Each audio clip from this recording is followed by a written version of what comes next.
I'm joined on this broadcast by Lieutenant General Tiny Dhillon. He's been the GOC of 15 Corps in charge of Kashmir. I have Lieutenant General K.H. Singh joining us. He's been co-commander of the 16 Corps. I have Sushant Sareen with us on this broadcast. Sushant Sareen is a leading strategic affairs expert. And I have Yashovardhan Azad, who's been in the Intelligence Bureau and is one of the finest policing minds in our country. I want to go across to General Dhillon first. General Dhillon, the last few attacks, particularly under the Modi government, the high-profile ones, have been on military installations or they've been on military convoys. This manner in which the TRF has targeted tourists who are horse riding in Pahalgam, that too so far before the Amarnath Yatra actually starts for this year, what do you think the terrorists are signaling here? Good evening, Rahul, and good evening to your viewers and fellow panelists.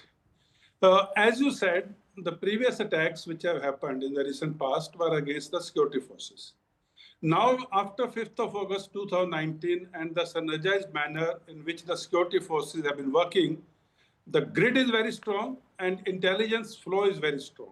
Intelligence flow happens because people do not want to go back to those black days. They are earning well, their children are getting educated, and there is peace and there is prosperity. So terrorists have now shifted the focus away from the built-up areas into the jungles, because the moment they come to the village, the information flows to the security forces. And they don't have the wherewithal or the guts or the sort of heart or, jisko kehte hain jigra to attack the security forces. So they have chosen a very soft target of innocent tourists and who cannot defend themselves, who cannot retaliate them. And they timed it very well with the visit of the US Vice President to India and Indian Prime Minister visit to Saudi Arabia, so that this will get the maximum coverage. And everyone who was thinking that Kashmir peace has returned would feel that peace has not returned fully and Kashmir is still volatile. So you think this is linked in your experience and expertise, you think this is linked to J.D. Vance's visit to India at this time? See, historically, as every time a US president, maybe Bill Clinton or Barack Obama in the past, have visited India, such like incident has happened, which brings Kashmir back into forefront of the focus. So this is very much a possibility that this has been linked to that visit. And the timing, the 2:30 in the afternoon, the place, 30 minutes walking distance away from the motorable road are very crucial. The objective area, an open patch, small valley, surrounded by thick forest jungles all around. And those from jungles, you can cross over to 16 Corps area. General K.H. Singh is here, he knows that area very well. You can cross over towards Shri Amarnath Ji cave, and you can cross over towards Tral Bowl or other small bowls there. And then they took 30 minutes of lead time on that trekking track. Even if the security forces come, they will take at least 30 minutes after they dismount at the roadhead. And they finished, as per the reports, they finished the whole thing within 15 to 20 minutes. So everything was planned to the military precision. And then after 2:30 or 3 o'clock, they have adequate time to get into the jungle and get into the hideout before the last light. And security forces will take that much time to assemble, move to that location, climb up those 30 minutes, and then go into the area where they're going. So I think it's a military precision planned operation, cannot be done by TRF or they're just a frontal for name of the Lashkar-e-Toiba. It has been done by Pakistan Army and planned by Pakistan Army, and they have only sent people here to execute it on ground. Okay. Yashovardhan Azad, from your lens as a senior Intelligence Bureau official, two things. One, the Prime Minister's visit to Saudi Arabia, and for a long time, Saudi Arabia and Pakistan were in cahoots. Saudi Arabia saw Pakistan as their boots on the ground, their military force as an extension of their military. Now, Prime Minister Modi has been able to wean Saudi Arabia from Islamabad's embrace to a great extent. Second, J.D. Vance is at the Rambagh Hotel in Jaipur in a private family function. We've seen when Bill Clinton came, there was a big attack when he was president, and therefore there is a precedence to this as well. Looked at from an intelligence perspective, what do you think is at play? General Dhillon thinks this is not a proxy attack, this is not TRF or Lashkar. These to him seem like Pak Army regulars or retired Pak Army officials. Well, I don't think they need not be Pak Army regulars. And if the TRF has taken, a claim that they have done it, it would be very well an exported arm, exported activity of Lashkar-e-Taiba. And the deniability is there because that the FATF watch is lifted from blaming the Lashkar-e-Taiba. Two things are very important. I think every time, whenever Amarnath Yatra is there, some activity or No, the sir, but other. Amarnath Yatra is very far away. Amarnath Yatra starts on the 3rd of July. It's only the 22nd of April. Absolutely, it's symbolic. If the day announcements have been made, and just after the announcement, this has been done. And second is the Vance visit, which is a clear signal to the Americans that something internal is happening in Kashmir and it is not being exported by Lashkar-e-Taiba. One of the most important things is that the shift of terrorism against tourism, which does not even help the disgruntled ones in Kashmir because it's the mainstay of their economy, means that there is a complete tactical shift in the operations. But these TRF people, I mean, the way they have been able to access that area, the way they have pinpointed precision, killed those people and asking them, it's a kind of an ethnic cleansing because more than 100 rounds were fired and before killing, they even asked. And the wife said that they made out that he's not a Muslim and then they were killed. So apart from the migrants now, the total attack is on the tourist season. It will create a huge difference in J&K economy if the tourists don't go to Kashmir. No, but they won't. For example, just in our newsroom, one of our producers who works on this show says that she was going to Sonmarg and probably Pahalgam next week and her mom's told her not to go. So that's just the reality. The fact that, I mean, I'm planning a break to Gurez. I'm definitely going, but I come from a Fauji background. My mindset is very different. Most tourists would want to back off and not want to go. And this is peak tourism season there. So more the reason, even I'm going to Kashmir for this only in May, just to be there for 5 to 7 days and see what is happening. But what has happened today is something very serious, is highly symbolic. And mind you, Pakistan might be great friends with China, but their Akka is America, where all their children study. And so they have to impress the Americans. And to impress the Americans that this is something internal and what they are raising at the UN platforms is something, a reality. This act has been done. And therefore, I think the response should be very wise and calibrated. Okay. Sushant Sareen, from your lens, I was speaking to a very senior Home Ministry official just last weekend and he said that, there hasn't been a single recruitment of a local Kashmiri boy into the terror fold in the last several months. And while we hope to wipe out terrorism in Naxal areas, we may not be able to do that here, but we're ensuring that nobody is becoming no Kashmiri, authentic Indian Kashmiri is becoming a terrorist. Now this basically sends a message that Sab Changa not see. No, obviously, look, Rahul, one of the great maladies of the Indian nation state is to declare victory prematurely. And I don't know why we want to do it. We have achieved a lot in the war against terrorism in Kashmir. Tremendous achievements have been made at tremendous sacrifices. But have we completely gotten rid of the problem? No, we haven't. Of course. There remains a certain body of opinion which remains separatist. There also remains the Pakistan factor, and the Pakistanis have been openly issuing threats and warnings, whether through their generals or through their anchors like Najam Sethi and company, openly saying that the terrorism in Kashmir is going to be ramped up. Now, unless, of course, some of our former spooks believe that no, we should continue to embrace the Pakistanis because, that is the way forward, we must move on, move forward, etc., etc.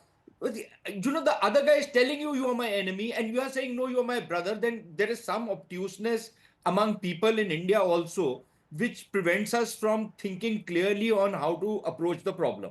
That is one part of it. The second part of it is that, look, tourism, yes, is important for Kashmir, but it's only about 10-12% of Kashmir's GDP. Okay. As far as the Pakistanis are concerned, the fact that a successful tourist season or multiple successful tourist seasons actually convey a sense of normalcy in Kashmir is unacceptable to them. Now, if that damages the lives and livelihoods of hundreds of thousands of Kashmiris, the Pakistanis don't give a damn about it. Okay, as far as they are concerned, they will fight India to the last Kashmiri. So they will want to attack tourism. And we have already been gloating that, tourism is such a success, that, record tourists are going, etc., etc. So obviously, tourism would have been a target. Number two, you've also had this high profile visit.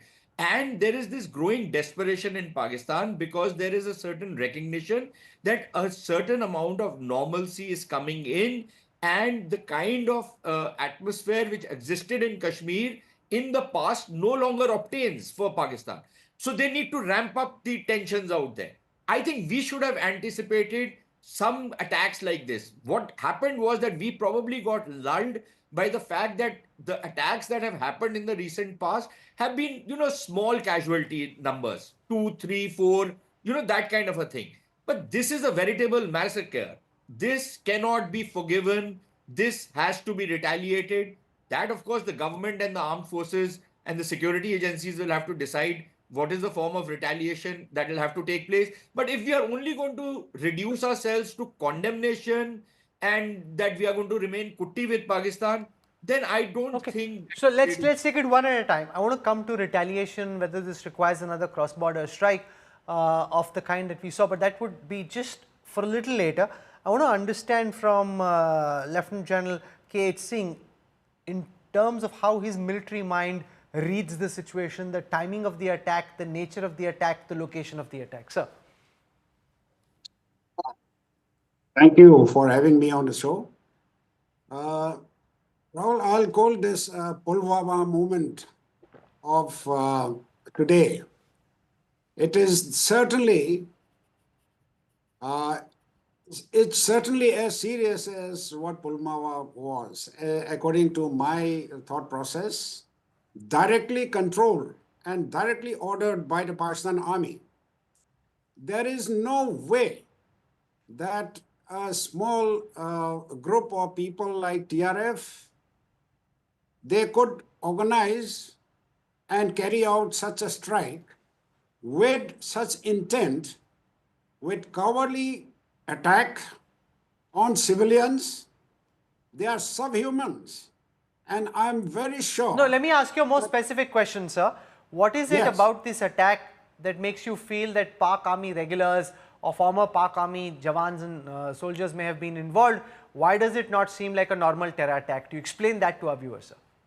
No, my point is that all those, the situation in right now, the visit of the Vice President of the United States, our own Prime Minister's visit there, and all these are known.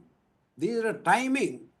But why I am saying that Pakistan Army has to be involved in this is the manner of operations that were carried out. Targeting Hindus, chasing them and killing them one by one. This is such a, which will not be a normal terror attack to my mind.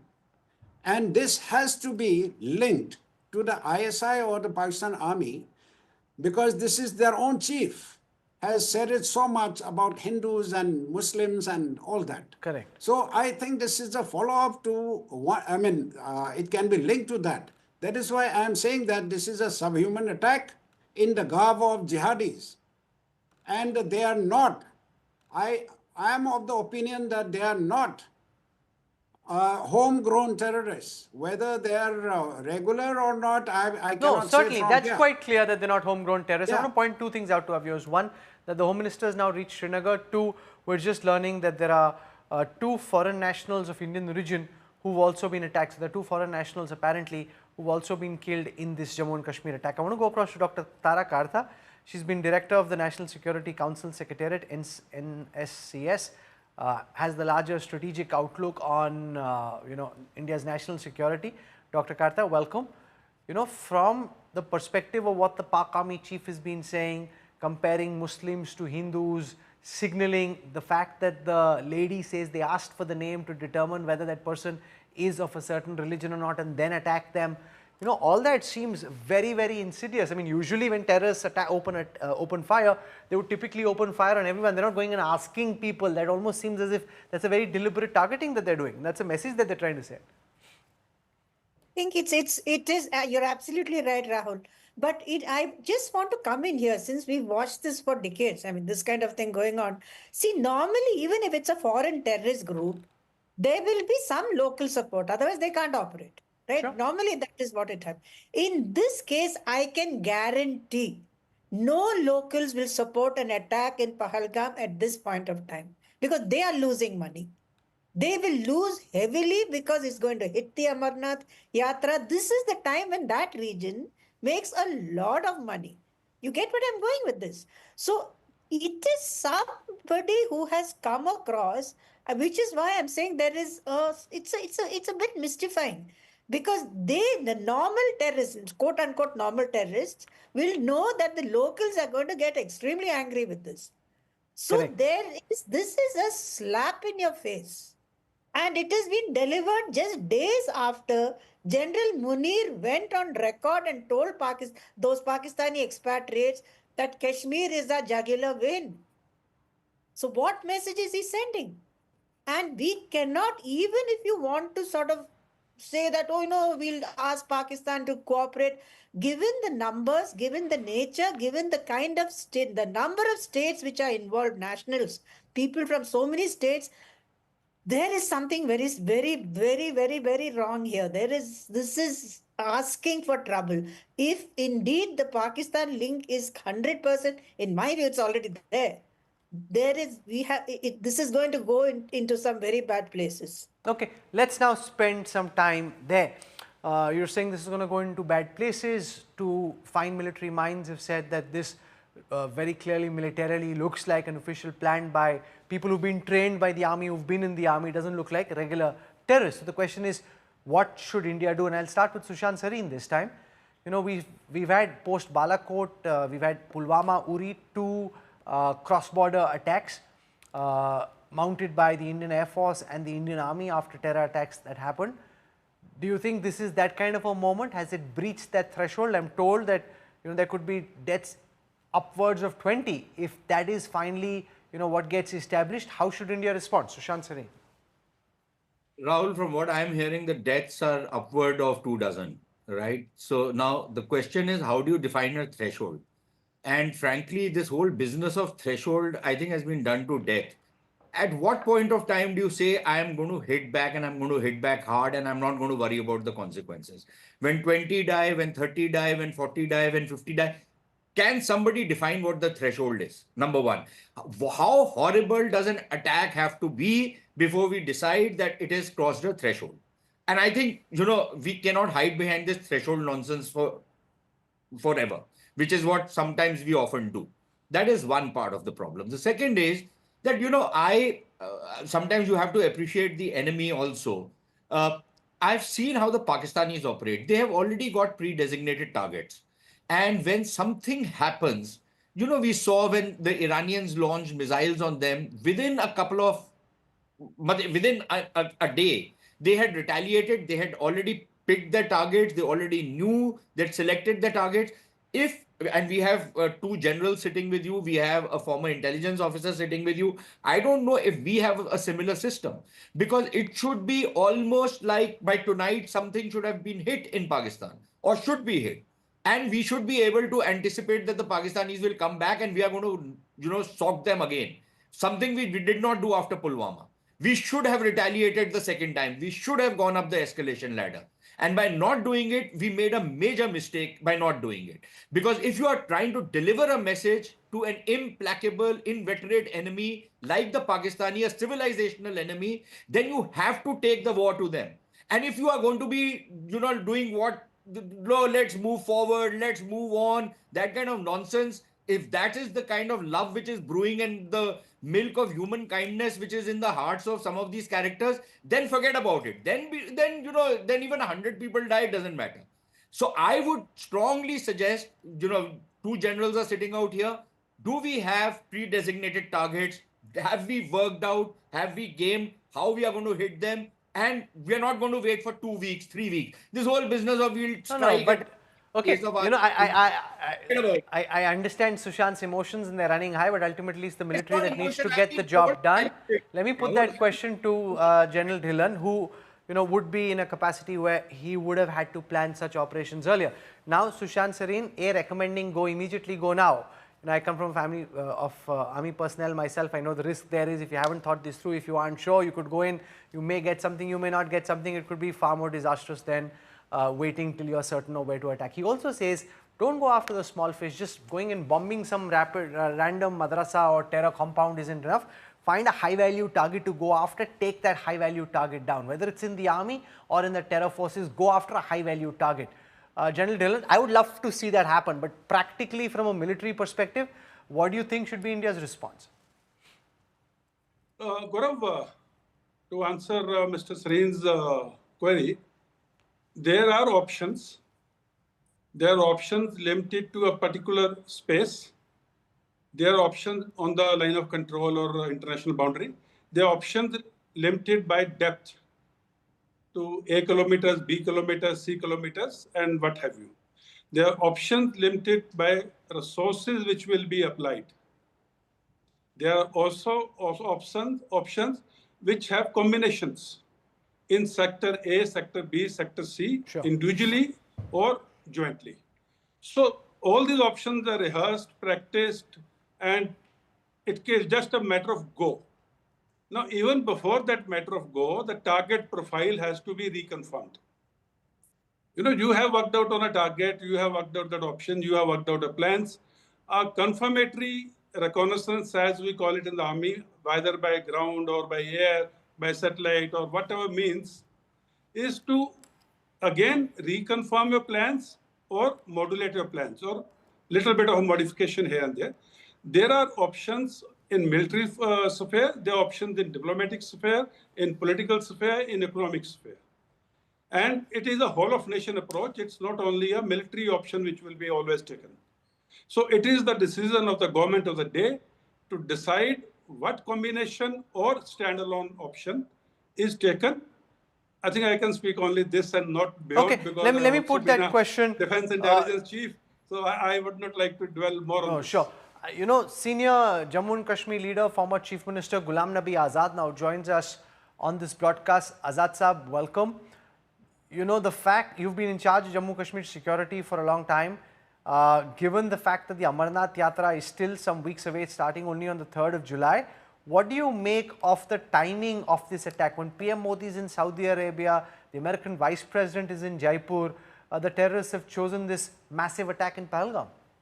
Even in the past, we have seen whenever some big dignitaries were supposed to come, and I'm talking about the past 30, 35 years, and such incident would take place. And this time also the Vice President of America was in India, and subsequently the Prime Minister of India had to go to Saudi Arabia. He's there.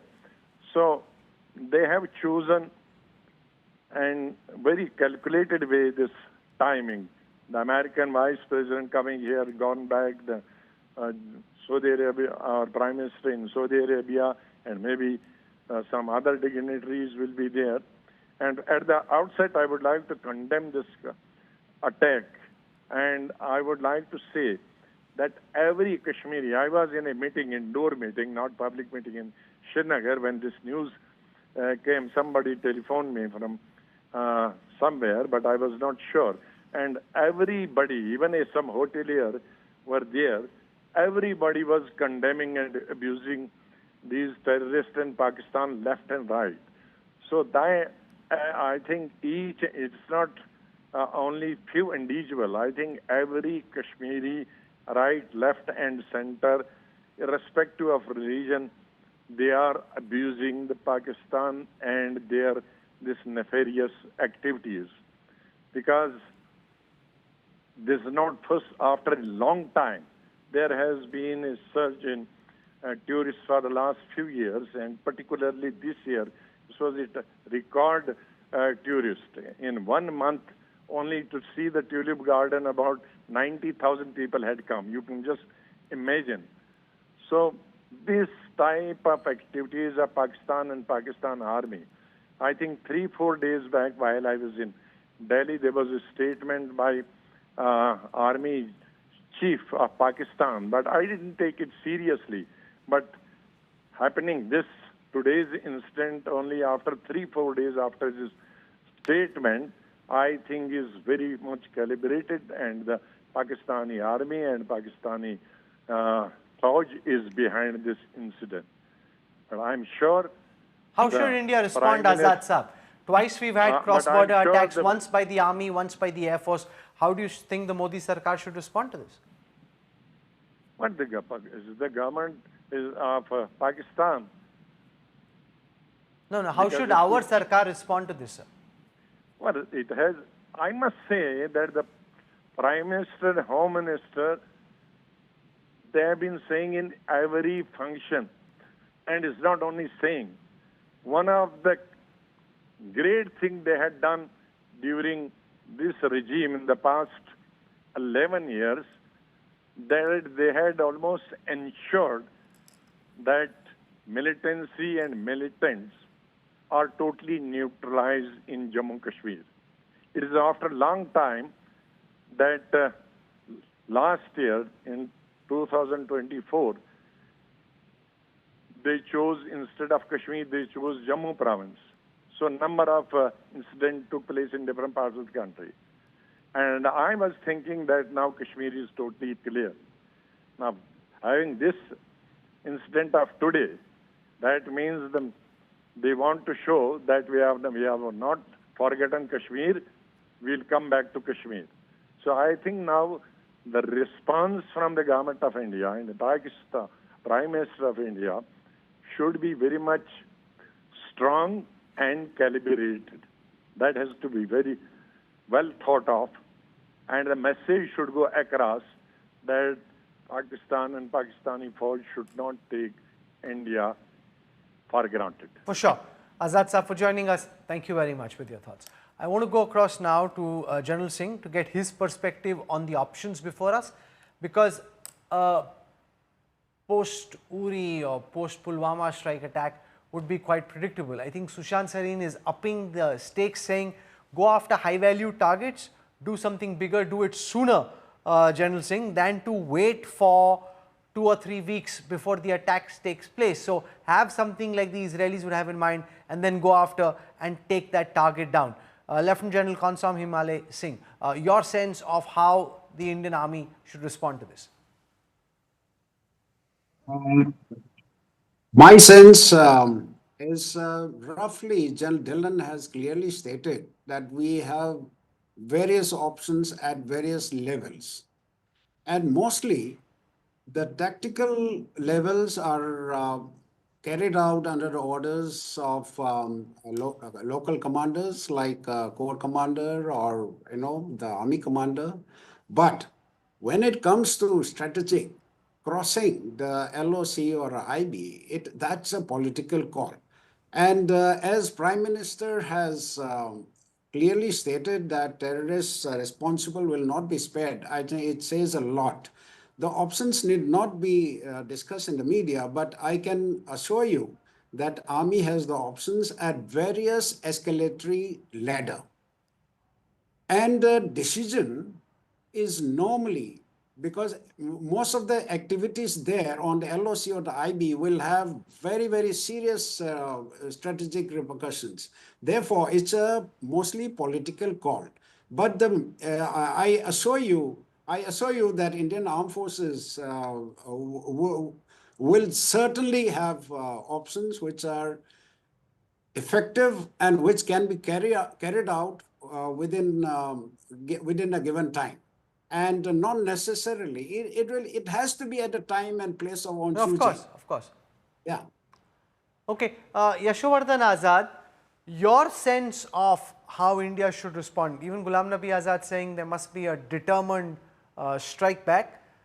What does a determined strike back potentially look like? And I also ask you about the deterrent impact of our attacks in Balakot, our attacks in Uri, across the line of control, because it kind of saw terror activity of this nature come down, but ultimately the Pak army has orchestrated this attack again, so it's not had a permanent impact of deterrence.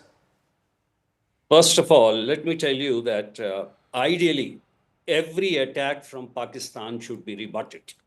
equally and strongly. But the question is, when I say calibrated, it has to be on various fronts. Calibrated means a measured response. Of course, we consider the international opinion. The tourism economy may be only 15% in Kashmir. But the point is, if there are thousands of foreign tourists coming here, it makes an impression. We go every year to the United Nations telling them that, we have elections here and democracy is functioning. Why do we do it? Because international opinion is important. So number two, it's not true that the ex-spooks are lighting candles. Nobody lights candle. There is only one ex-spook who talks about talks, and that is Dullat, and I respect him for that. All the others are for hard responses. So what should be the response be? You see, every act by Pakistan of this kind, it should come with a cost for them. And there are various ways. I am not talking about the military costs here because the generals have said that there are many options. Should we go for those options? It's for the political leadership. I don't know, as you said very rightly, what we did earlier and when we attacked Balakot and certain other places, was that a deterrent? No. Because for Pakistan army and the ISI, the cost has to be really heavy. It has to come in the form of FATF. It has to come in the form of condemnation by foreign countries. So number 4, in this particular case, what we should do No, but is... that condemnation, I'm not sure I agree with you. They got off the FATF list finally. They were on the grey list for a while, and that condemnation means nothing. I mean, the Pak army, do you think they care about condemnation? They're being condemned every single day. How does condemnation help, Mr. Azad? So make it costly through other ways, and there are many other ways. No, Sushant Sarin's idea, I think there's a thought there. Pick high value targets. Don't just randomly target any one particular military or air force installation or a madrasa or a terror compound. Go after some high value target. Hit them where it hurts. No. If it was so simple to attack the high value targets, why did we not pull out Dawood Ibrahim so far? There is a cost attached with attacking these high-value targets. The generals know here. They know about the various options.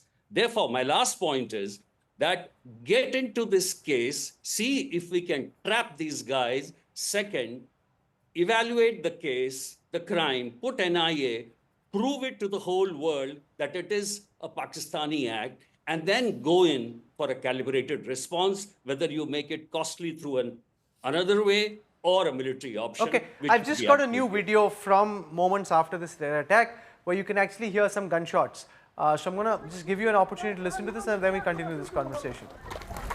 मगर परमात्मा रक्षा करेगा बुजुर्गों का आशीर्वाद भगवान की कृपा से जरूर बचेंगे हम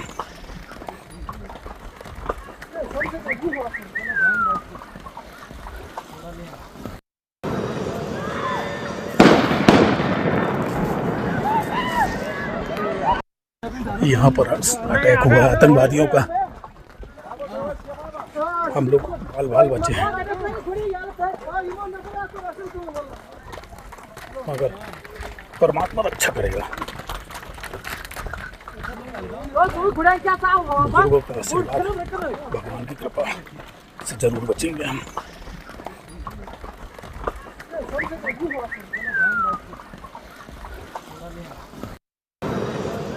A video where he can actually, where you can hear the terrorist firing, you can actually see some images and then this gentleman filmed himself. Let Sushant Sarin respond to what we heard from Yashovardhan Azad, that A, it's not easy taking out a high value target, B, there's a chance the operation could go wrong, and C, there are retaliatory costs on India if we actually go after someone like a Hafiz Saeed, Dawood Ibrahim or Syed Salahuddin. So let Sushant respond to Yashovardhan Azad. Sushant.